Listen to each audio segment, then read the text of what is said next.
കർത്താവിൻ്റെയും മഹത്വമുള്ള നാമം വാഴ്ത്തപ്പെടുമാറാകട്ടെ. അനുഗ്രഹീതമായ ഈ നല്ല പ്രഭാതത്തിനായിട്ട് കർത്താവിന് സ്തോത്രം ചെയ്യുന്നു. ഈ പ്രഭാത സന്ദേശം കേൾക്കുന്ന എല്ലാ പ്രിയപ്പെട്ടവർക്കും വീണ്ടും വരുന്നവനായ ക്രിസ്തയേശുവിൻ്റെ നാമത്തിൽ എൻ്റെ പ്രഭാത വന്ദനങ്ങളെ നിമിഷം അർപ്പിക്കുകയാണ്. പ്രാർത്ഥനയോടും ദൈവാശ്രയത്തോടും കൂടി ഈ സന്ദേശത്തിലേക്ക് നിങ്ങളുടെ ശ്രദ്ധയെ തിരിക്കുന്നു. 1-ാം സങ്കീർത്തനം അതിൻ്റെ 3-ാമത്തെ വാക്യം ഇന്ന് പ്രഭാതത്തിലെ ചിന്തകൾക്കായിട്ട് ഞാൻ വായിക്കുകയാണ്. അവൻ ആറ്റരികത്ത് നട്ടിരിക്കുന്നതും തക്കകാലത്ത് ഫലം കായ്ക്കുന്നതും ഇല വാടാത്തതുമായ വൃക്ഷം പോലെ ഇരിക്കും. അവൻ ചെയ്യുന്നതൊക്കെയും സാധിക്കും. ഈ 3 കാര്യങ്ങൾ നമ്മളൊന്ന് ശ്രദ്ധിക്കണം. ഈ 3-ാം വാക്യത്തിൽ കാണുന്ന 3 കാര്യങ്ങൾ നമുക്ക് കാണാൻ കഴിയും അല്ലേ. 1, അവൻ ആറ്റരികത്ത് നട്ടിരിക്കുന്നതും തക്കകാലത്ത് ഫലം കായ്ക്കുന്നതും ഇല വാടാത്തതുമായ വൃക്ഷം പോലെ ഇരിക്കും. അവൻ ചെയ്യുന്നതൊക്കെയും സാധിക്കും. അപ്പം ഈ 3 കാര്യങ്ങൾ ശ്രദ്ധിക്കണം. 1-ാമത്തെ കാര്യം, അവൻ ആറ്റരികത്ത് നട്ടിരിക്കുന്ന വൃക്ഷമാണ്, തക്കകാലത്ത് ഫലം കായ്ക്കുന്ന വൃക്ഷമാണ്, ഇലവാടാത്ത വൃക്ഷമാണ്, അവൻ ചെയ്യുന്നതൊക്കെയും സാധിക്കും എന്ന് ഇത്രയും കാര്യങ്ങൾ നിങ്ങളൊന്ന് ശ്രദ്ധിച്ച് ആർക്കാണ് ഈ സൗഭാഗ്യം, ആർക്കാണ് ഈ നന്മ കിട്ടുക എന്ന് ചോദിച്ചാൽ അതിൻ്റെ 1-ാം സങ്കീർത്തനത്തിൻ്റെ ആദ്യ വാക്യം മുതൽ നമ്മൾ പരിശോധിക്കുന്ന സമയത്ത് യഹോവയുടെ ന്യായപ്രമാണത്തിൽ നാം സന്തോഷിച്ച് അവൻ്റെ രാപ്പകൽ ധ്യാനിക്കുന്ന മനുഷ്യൻ ഭാഗ്യവൻ. അവൻ ആറ്റരികം നട്ടിരിക്കുന്നത് പോലെ തക്കകാലത്ത് ഫലം കായ്ക്കുന്ന ഇലവാടാത്തതുമായ സ്തോത്ര വൃക്ഷം പോലെ ഇരിക്കും. അവൻ ചെയ്യുന്നതൊക്കെയും സാധ്യമാകുവാൻ തക്കവണ്ണം ഇടവരും. Praise the Lord.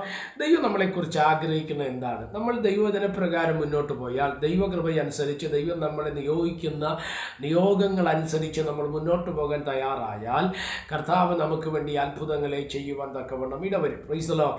പലപ്പോഴും നമ്മുടെ ജീവിതത്തിൽ പരാജയങ്ങൾ വരുന്നതിന് കാരണം ദൈവം നമ്മളെ ആക്കി വെച്ച റൂട്ട് വിട്ട്, ഇല്ലെങ്കിൽ ദൈവം നമ്മളെ ആക്കി വെച്ച വഴികളെ വിട്ട് നമ്മൾ മാറിപ്പോകുമ്പോഴാണ് പലപ്പോഴും പ്രതിസന്ധികൾ നമ്മുടെ ജീവിതത്തിലേക്ക് കടന്നു വരുന്നത്. അതുകൊണ്ട് തന്നെ ശ്രദ്ധിക്കുന്ന ദൈവമക്കളോട് ഞാൻ പറയാം, ദുഷ്ടന്റെ ആലോചന പ്രകാരം നടക്കാതെയും പാപികളുടെ വഴി നിൽക്കാതെയും പരിഹാസികളുടെ ഇരിപ്പിടത്തിൽ ഇരിക്കാതെയും യഹോവയുടെ ന്യായപ്രമാണത്തിൽ നമ്മൾ സന്തോഷിക്കണം. Praise the Lord.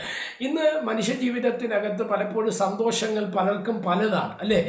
നമ്മൾ ലോകത്തിലേക്ക് നോക്കിക്കഴിഞ്ഞാൽ സിനിമ കണ്ട് സന്തോഷം നേടുന്നവരുണ്ട്, ഇല്ലെങ്കിൽ മദ്യപാനത്തിന് അടിമപ്പെട്ട് സന്തോഷം തേടുന്നവരുണ്ട്, മറ്റ് സ്വത്രം സാൻമാർഗികമല്ലാത്ത ജീവിതത്തിലേക്ക് കയറിച്ചെന്ന് പ്രൈസലോ സന്തോഷം നേടുന്നവരെ നമുക്ക് കാണുവാൻ തക്കവണ്ണം ഇടവരുന്നുണ്ട്. അടിയുണ്ടാക്കി, പ്രശ്നമുണ്ടാക്കി, കഞ്ചാവിനും മയക്കുമരുന്നിനും MDMAയ്ക്കും അടിമയായി അതിനകത്ത് സന്തോഷം നേടുന്നവരുണ്ട്. എന്നാൽ ആരാണ് തിരുവചനം പറയുന്ന ഭാഗ്യവാൻ എന്ന് ചോദിച്ചാൽ ബൈബിൾ പറയുന്ന യഹോവയുടെ ന്യായപ്രമാണത്തിൽ നാം സന്തോഷിച്ചാൽ അത് നമ്മുടെ ജീവിതത്തിനകത്ത് ഭാഗ്യമായിട്ട് വരും. അതുമാത്രമല്ല, നമ്മൾ ആറ്റരികത്ത് നട്ടിരിക്കുന്ന തക്കകാലത്ത് ഫലം കായ്ക്കുന്ന ഇലവാടാത്തതുമായ വൃക്ഷം പോലെ ഇരിക്കുന്ന നാം ചെയ്യുന്നതൊക്കെയും സാധ്യമാകുവാൻ തക്കവണ്ണം ഇടവരും. Praise the Lord. ഈ കാര്യങ്ങൾ 3 കാര്യങ്ങളല്ല 4 കാര്യങ്ങൾ അവിടെ ഉണ്ട് അല്ലേ. ആറ്റരികത്ത് നട്ടിരിക്കുന്നത്, തക്കകാലത്ത് ഫലം കായ്ക്കുന്നതും ഇലവാടാത്തതുമായ വൃക്ഷം പോലെ ഇരിക്കും അവൻ ചെയ്യുന്ന, അങ്ങനെ 4 കാര്യങ്ങൾ നമുക്കവിടെ കാണാൻ കഴിയും. അപ്പോൾ ദൈവവചനത്തിൽ സന്തോഷിച്ചാൽ നീ പച്ചയോടെ പുഷ്ടിയോടെ ഇരിക്കും. അതാണ് ആറ്റരികത്ത് നട്ടിരിക്കുന്ന വൃക്ഷത്തിൻ്റെ പ്രത്യേകത. പച്ചയോടെ പുഷ്ടിയോടെ ഇരിക്കും, ഇലവാടാത്ത വൃക്ഷമായിരിക്കും, തക്കകാലത്ത് ഫലം കായ്ക്കുന്ന വൃക്ഷമായിരിക്കും. Praise the Lord. ഈ പലപ്പോഴും പലരും ഫലം കായ്ക്കുന്നുണ്ട്, പക്ഷേ തക്കകാലമല്ല. തക്കകാലത്ത് ഫലം കായ്ക്കുന്ന വൃക്ഷമായിട്ട് നമ്മൾ മാറണം. തക്ക സമയത്ത് ദൈവം നമുക്ക് തരുന്ന നന്മകൾ, അനുഗ്രഹങ്ങൾ, അതാണ് നമ്മുടെ ജീവിതത്തിൽ അനുഗ്രഹമായി മാറേണ്ടത് എന്നുള്ളത് നമ്മൾ തിരിച്ചറിയേണ്ടതാണ്. ഇന്ന് പ്രഭാതത്തിൽ ഈ സന്ദേശം നിങ്ങൾ കേൾക്കുമ്പോൾ ഒരു കാര്യം ഉറപ്പാക്കുക, ദൈവത്തിന് വേണ്ടി, ദൈവവചനത്തിന് വേണ്ടി, ദൈവനാമത്തിന് വേണ്ടി നമ്മൾ മുറുകെ പിടിച്ച് മുന്നോട്ട് പോയാൽ നിശ്ചയമായി നമ്മുടെ ജീവിതം അനുഗ്രഹമായി മാറും. ഒരു വിധത്തിലുള്ള പ്രയാസങ്ങളോ പ്രതിസന്ധികളോ നമ്മുടെ ജീവിതത്തിനകത്ത് സ്തോത്രം വന്നുവിടാതെ ദൈവത്തിൻ്റെ കൃപയുടെ കീഴിൽ, ദൈവത്തിൻ്റെ കരുതലിൻ്റെ കീഴിലായിരിക്കാൻ ദൈവത്തിൻ്റെ ആത്മാവ് നമ്മെ സഹായിക്കട്ടെ.